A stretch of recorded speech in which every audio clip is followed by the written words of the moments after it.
Hi, I'm Steve Gilbert, and this is a short introductory e-clip for a brief hybrid workshop about brief hybrid workshops.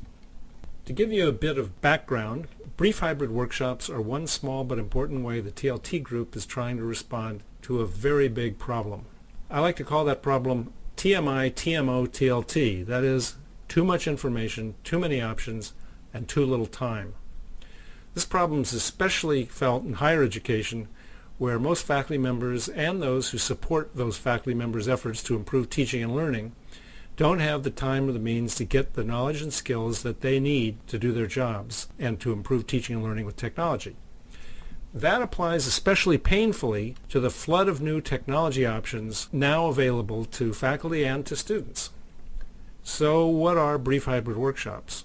To answer that question, I'm first going to tell you a few things that brief hybrid workshops are not. And one of the most important things they're not is long. 15 to 20 minutes absolutely tops. Scheduling a brief hybrid workshop can be as easy as slipping it in at the beginning or end of a longer meeting or event or even a class session. Because you're watching this e-clip right now, this video, you might think that a brief hybrid workshop is simply another name for short instructional video. After all, using video, audio narrated PowerPoint slides, audio, or other forms of media can help to engage audiences. It can also be a quick and effective way of presenting ideas. But no matter how short or how great, an e-clip by itself is not a brief hybrid workshop. The reason for this has to do with another thing that a brief hybrid workshop is not. It's not something intended to be done alone. Whether it's a group coming together in a room or a group coming together online, brief hybrid workshops are designed to include people interacting with other people. So in summary, a brief hybrid workshop is brief, less than 20 minutes to run, less than a few hours to prepare. Hybrid includes a mixture of media and other resources. Workshop has a focused purpose and includes interaction for a group of people. Most often the media plans and other resources needed to run one of these brief hybrid workshops are organized and made available through a single home base, and that web page always includes these important elements: title, purpose, audience, leaders, acknowledgement of the sources, any usage restrictions or suggestions, activities for interaction, feedback options, and of course next steps.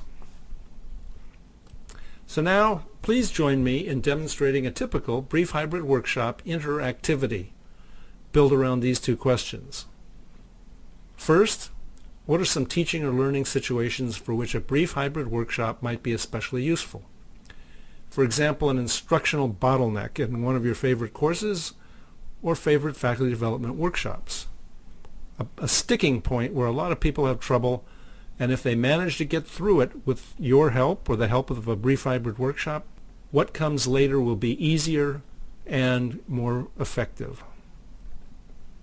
Second, what are some teaching or learning situations for which a brief hybrid workshop might be especially unlikely to help much?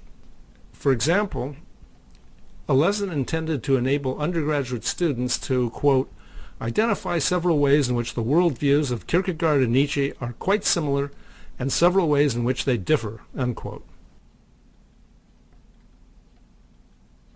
For more information, including attribution for the images used in this e-clip, visit www.tltgroup.org/BHW about BHWs -homebase.htm. You'll also find details about the TLT group's preferences and restrictions on the future use and adaptation of this material.